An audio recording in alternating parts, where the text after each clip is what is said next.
안녕하세요. 누구나 마음속에 가치라는 저울 하나쯤은 가지고 계시죠? 어떨 때는 내 가치가 참 형편없게 느껴질 때도 있고요. 마치 막 구겨지고 더러워진 그런 지폐처럼 말이에요. 오늘 바로 이 지폐 이야기를 좀 시작으로 해서 우리 안에 있는 변치 않는 가치에 대해 한번 깊이 이야기 나눠볼까 합니다. 네, 안녕하세요. 오늘은 하나님 아버지의 마음이라는 주제인데요. 어쩌면 익숙하면서도 여전히 좀 탐구가 필요한 그런 주제인 것 같아요. 우리가 살면서 맺는 여러 관계들, 특히 부모님과의 경험이 이 신적인 사랑을 이해하는데 어떤 영향을 미치는지, 그리고 그 안에서 발견되는 우리의 어떤 본질적인 가치, 또 진정한 소통은 뭘까, 또 우리를 발목 잡는 그런 상처나 용서의 문제, 그리고 궁극적으로는 그 친밀함까지 한번 쭉 살펴보겠습니다. 네, 오늘 저희가 들여다볼 이야기들 속에는 이 주제에 대한 어떤 깊은 성찰, 또 아주 진솔한 경험들이 담겨 있었어요. 이걸 통해서 우리가 때로는 좀 오해하거나 제대로 보지 못했던 아버지의 사랑, 그 개념의 본질에 조금 더 가까이 가볼 수 있을 것 같습니다. 그리고 그게 또 청취자분들의 삶에는 어떤 의미가 될 수 있을지 함께 발견하는 시간이 되면 좋겠습니다. 혹시 지금 아버지라는 단어를 들으셨을 때 마음 한구석이 좀 불편하신가요? 아니면 무조건적인 사랑, 이 말이 너무 비현실적으로 들리시나요? 어쩌면 아직 용서하기 어려운 상처 때문에 힘든 시간을 보내고 계실지도 모르겠어요. 오늘 이 시간이 청취자분들 마음 깊은 곳을 좀 들여다보고 또 새로운 관점을 얻는 그런 계기가 되기를 바랍니다. 네. 그럼 바로 시작해볼까요? 하나님께 아버지의 마음이 있다는 이 개념 어떻게 다가오세요?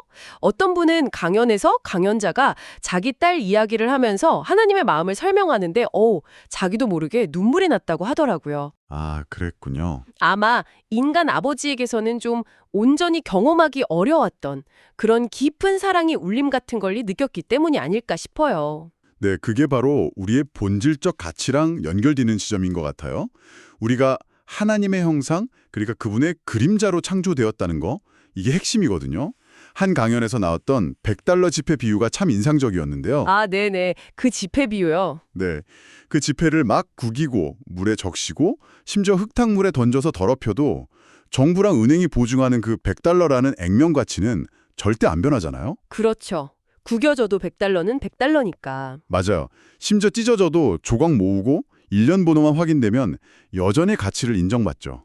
정말 흥미로운 비유네요.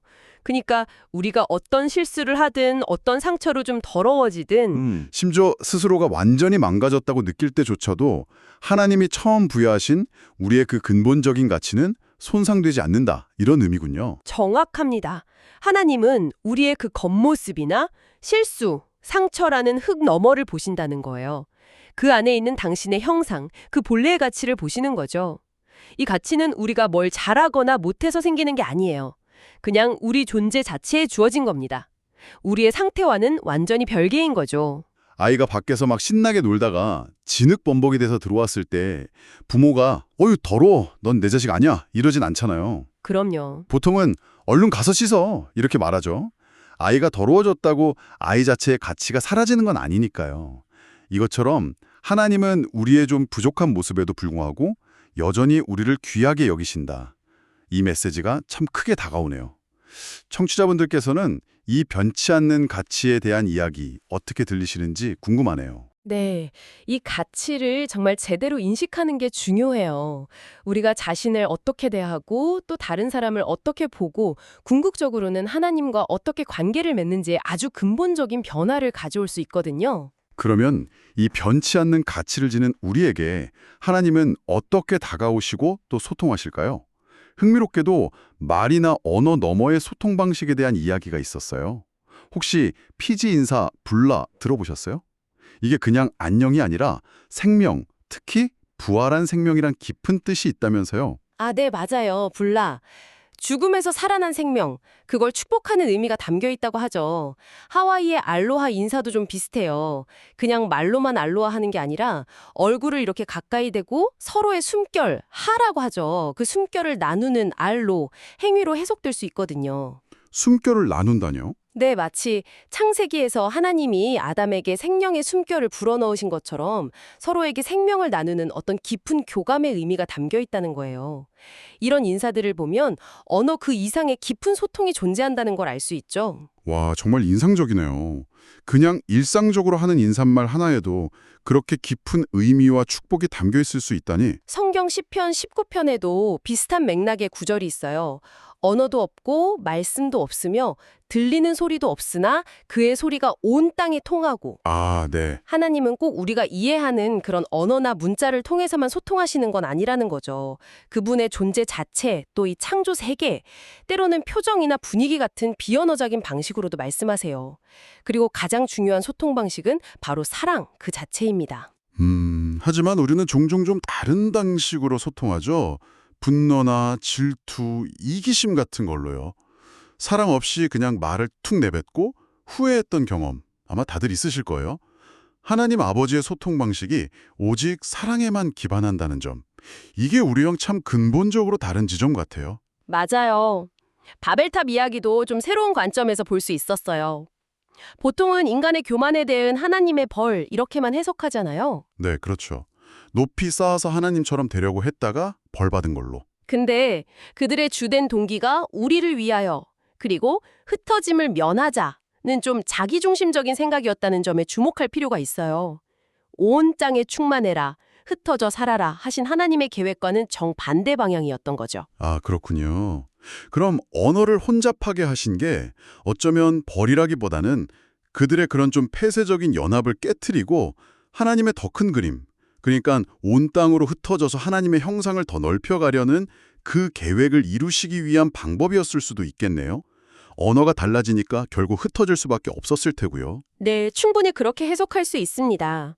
하나님의 방식은 우리의 생각과 다를 수 있지만 궁극적으로는 더 넓은 선과 계획을 향하고 있다는 거죠. 하지만 이렇게 하나님의 사랑과 소통을 이야기할 때 우리의 경험 속에 있는 상처가 참 큰 걸림돌이 될 때가 많아요. 이 상처와 죄, 그리고 용서하지 못함의 무게에 대해서 좀 더 깊이 들어가 보죠. 먼저 좀 짚고 넘어가야 할 게 상처받는 것 자체는 죄가 아니라는 점이에요. 맞아요. 그건 중요해요. 예수님도 배신당하고 오해받고 많은 상처를 경험하셨지만 죄를 짓지는 않으셨죠. 네, 문제는 다른 사람에게 받은 그 상처에 내가 어떻게 반응하느냐 하는 거예요. 다른 사람이 나한테 잘못한 건 그 사람의 죄지만 내가 그 상처를 계속 곱씹으면서 원망이나 미움, 복수심 같은 부정적인 감정을 막 치워나가면 그게 바로 나의 죄가 될 수 있다는 거죠. 그러니까 피해자로서 받은 상처랑 내가 주체적으로 짓는 죄를 구분해야 해요. 해결되지 않은 상처가 그 사람의 문화가 되고 심지어 삶의 동기가 될 수 있다는 말이 굉장히 충격적이었어요. 어떤 분은 어린 시절에 세상 최고의 럭비 선수가 되는 거랑 또 하나는 자기를 버린 아버지를 찾아서 복수하는 거. 이 두 가지가 삶의 목표였다고 고백하시더라고요. 상처가 완전히 삶의 방향키를 쥐고 있었던 거죠. 네, 그 상처가 삶의 서사를 그냥 지배해 버리는 거예요. 그분은 실제로 럭비 선수로 성공했지만 나중에 다른 훈련 과정, 아마 YOIM 같은 선교단체의 훈련이었던 것 같은데 그걸 통해서 삶의 방향이 좀 바뀌었다고 해요. 그런데 아버지에 대한 그 분노라는 해묵은 상처는 여전히 깊숙이 남아 있었던 거죠. 이런 뿌리 깊은 상처는 거절감으로 이어지기 쉽고 때로는 아니 사랑의 하나님이라면 왜 나한테 이런 고통을 주시나 하는 질문으로 이어지면서 하나님과의 관계마저 왜곡시킬 수 있어요. 이런 용서하지 못함의 무게를 아주 시각적으로 보여준 시온도 기억에 남아요. 용서하지 못한 아버지를 상징하는 사람을 허리에 밧줄로 묶고 다니는 모습이었죠. 어디든 끌고 다니는. 아, 네, 그 시연. 그 무게 때문에 제대로 걷지도 못하고 막 힘들어하고요. 네, 맞아요. 거기다가 나중에는 어머니를 상징하는 사람, 또 다른 여러 상처들, 뭐 이기심, 의심, 거절, 교만, 우울 같은 것들을 상징하는 사람들이 막 양쪽에서 잡아당기는 모습으로 이어졌죠. 핵심은 이거예요. 용서하지 않으면 그 상처와 관련된 사람, 그리고 그로 인해 파생된 여러 부정적인 감정들이 보이지 않는 짐이 되어서 내 삶을 계속 끌고 다닌다는 겁니다. 내가 내 삶의 주인이 아니라 그 상처가 내 삶의 주인이 되어버리는 거죠. 잠을 잘 때도 밥을 먹을 때도 심지어 가장 사랑하는 사람과 함께 있을 때조차 그 무거운 짐을 내려놓지 못한다는 거네요. 아까 어떤 참석자분이 예배 중에 찬양을 부르다가도 갑자기 분노가 막 치밀어 올라서 스스로 너무 위선적으로 느껴졌다고 고백하셨는데 이게 딱 그런 예시 같아요. 해결되지 않은 상처가 우리의 반응을 지배하는. 맞습니다. 마음 한구석에서는 어차피 또 나가서 화내고 원망할 거면서 내가 지금 여기서 왜 거룩한 척하고 있지? 이런 자책감이 드는 거죠. 아, 정말 지긋지긋하고 무거운 짐이네요. 그럼 이걸 어떻게 내려놓을 수 있을까요? 용서와 치유의 길로 한번 넘어가 보겠습니다. 중요한 점은 용서가 상대방을 위해서라기보다는 궁극적으로 나 자신을 위해서 하는 놓아주는 행위라는 거였어요. 네, 그게 핵심이죠. 상대의 사과나 변화를 조건으로 거는 게 아니에요. 어떤 분이 군인이었던 아버지를 찾아가서 용서를 선포했던 경험을 나누셨는데 인상 깊었어요. 평생 감정을 잘 안 드러내시던 그런 거구의 아버지가 아들의 그 용서 선포 앞에서 눈물을 흘리셨다고 해요. 와, 그 이유 중 하나가 아들이 자신에게 잘못 인정하세요, 사과하세요 이렇게 요구하지 않았기 때문이었다고 하더라고요. 아들이 먼저 자기 상처를 책임지고 스스로 해결하려는 그 모습을 보면서 아버지가 깊은 감동을 받으신 거죠. 아, 그렇군요. 내가 받은 상처는 시간이 지나면 결국 내 것이 된다는 말, 그게 참 와닿았어요. 네, 저도요. 그러니까 상대방이 찾아와서 용서를 빌 때까지 마냥 기다릴 필요가 없다는 거예요. 내가 먼저 그 상처를 해결하고 자유로워지는 게 중요하다는 거죠. 네. 그리고 그 용서의 대상이 이미 세상을 떠난 경우에도 마찬가지라고 했어요. 맞아요. 용서하지 않으면 그 이슈는 여전히 내 삶에 영향을 미치기 때문이죠.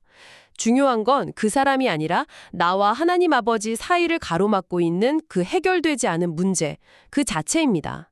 이 치유의 과정이 참 감동적이면서도 동시에 결코 쉽지 않다는 걸 여러 나눔을 통해서 느낄 수 있었어요.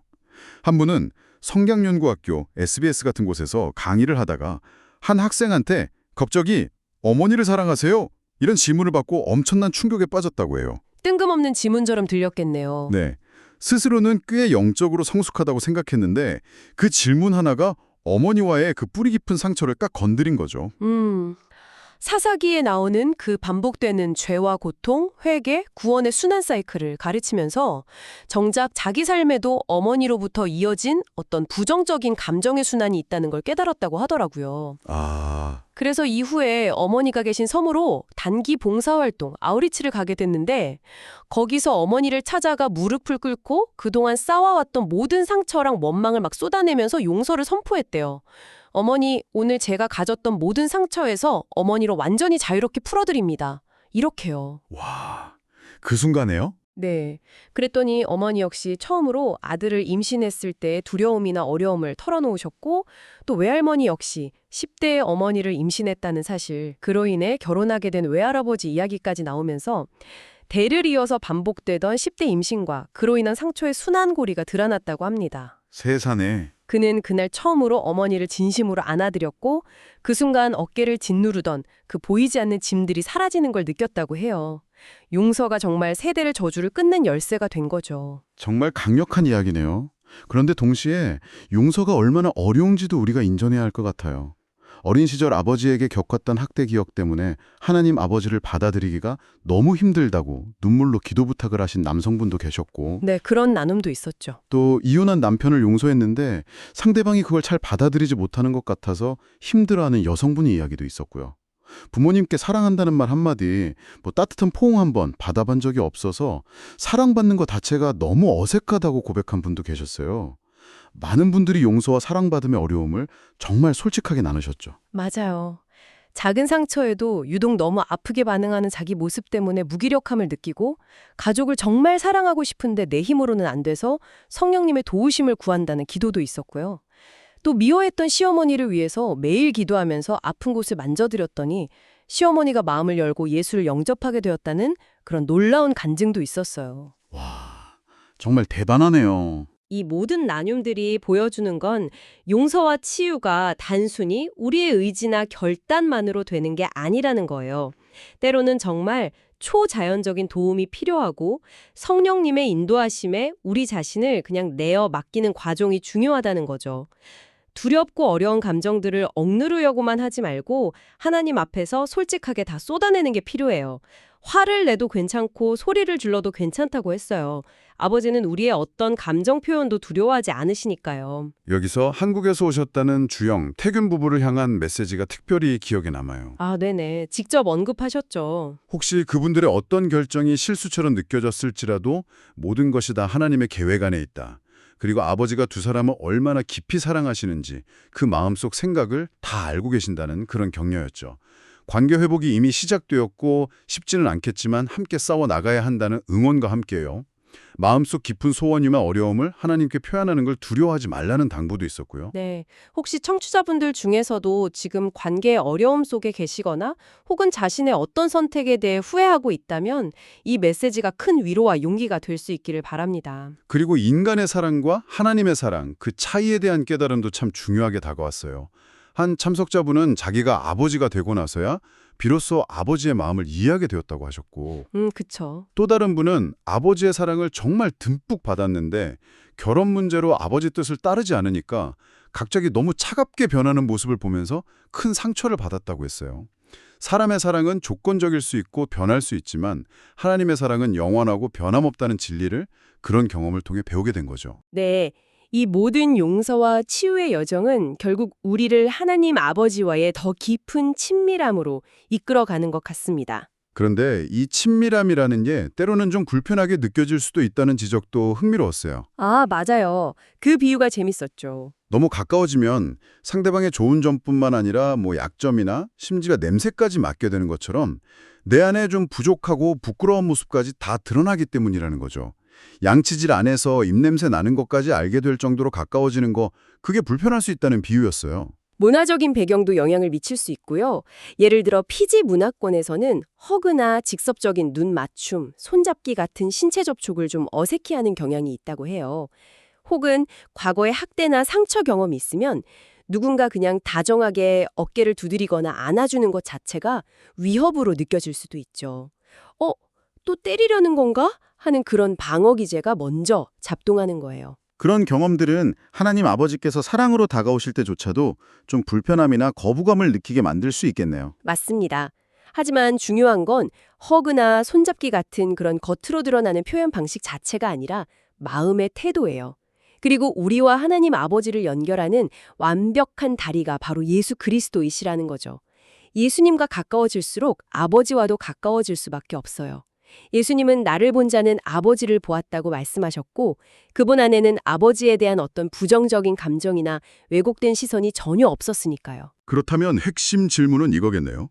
하나님 아버지가 내가 너를 사랑한다고 말씀하실 때 그것을 온전히 있는 그대로 받아들일 수 있으신가요? 혹시 청취자분의 어린 시절 아버지 경험이 이 하나님의 사랑을 받아들이는데 지금 어떤 영향을 미치고 있나요? 어떤 강연자분은 자신을 임신한 어머니를 버리고 떠난 아버지가 자신을 사랑한다는 말을 평생 이해할 수가 없었다고 고백했잖아요. 네, 그랬죠. 말과 행동이 달랐던 그 인간 아버지의 경험이 하나님의 무조건적인 사랑을 신뢰하는데 큰 장벽이 되었던 거죠. 하지만 우리가 꼭 기억해야 할 것은 하나님의 사랑은 우리의 어떤 행위나 자격에 기반하지 않는다는 사실입니다. 그분은 말씀하신 것을 반드시 행하시고 그 사랑은 우리가 뭘 잘해서 얻어내는 보상이 아니라 아무런 조건 없이 그냥 주시는 선물이라는 거예요. 마치 사랑하는 자녀에게 딸아, 아들아, 내가 너를 사랑하기 때문에 이것을 준다. 이렇게 말씀하시는 아버지의 마음과 같은 거죠. 네, 오늘 우리는 이렇게 구겨지고 더러워진 지폐 속에서도 변치 않는 우리의 본질적 가치에서부터 시작해서 말과 언어를 넘어서는 깊은 소통의 방식, 또 해결되지 않은 상처를 붙들고 살아가는 것에 그 엄청난 무게와 그것을 용서함으로 내려놓을 때 얻는 자유, 그리고 때로는 좀 불편하게 느껴질 수 있지만 결국 우리를 온전하게 하는 그 아버지와의 친밀함에 대해서 깊이 탐구해 보았습니다. 네, 핵심은 이것 같습니다. 우리 각자를 향한 하나님의 사랑과 가치, 인정은 결코 변하지 않는다는 것, 그리고 예수 그리스도를 통해서 그 아버지께 나아갈 길이 언제나 열려 있다는 것입니다. 그리고 용서는 그 길을 가로막는 가장 큰 장애물들을 제거하고 우리를 자유롭게 하는 아주 강력한 열쇠가 될 수 있다는 점이죠. 마지막으로 우리 자신에게 한번 던져볼 질문들이 있는 것 같아요.